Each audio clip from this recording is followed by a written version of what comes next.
আমরা রাসূলের ফলোয়ার, চিল্লায় বলো ঠিক কিনা? We are the follower of Muhammad সাল্লাল্লাহু আলাইহি ওয়াসাল্লাম। আমরা কোন সেলিব্রিটিরে ফলো করি না, আমরা কারো ভক্ত না, আমরা কারো ফলোয়ার না, আমরা যার ফলোয়ার তার নাম মুহাম্মদ সাল্লাল্লাহু। তার জন্য আমরা সব করতে রাজি আছি না নাই?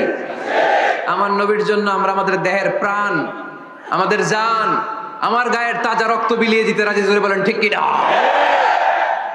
আমাদের মডেল, যা তিনি নিয়ে এসেছেন আমরা ধরবো, যা নিষেধ করেছেন ছাড়বো। আমার নবীর আদর্শই হবে আমার আদর্শ। মুহাম্মদ সাল্লাল্লাহু আলাইহি ওয়াসাল্লাম যখন কোরআনের তাফসীর করে, তোমরা এই আওয়াজটা লোকদেরকে শুনতে দিও না, তোমরা শীষ দাও, হাততালি দাও, ডিস্টার্ব করো। তো আমরা যদি ডিস্টার্ব করি, ওদের কাজের সাথে তো মিলে যাবে।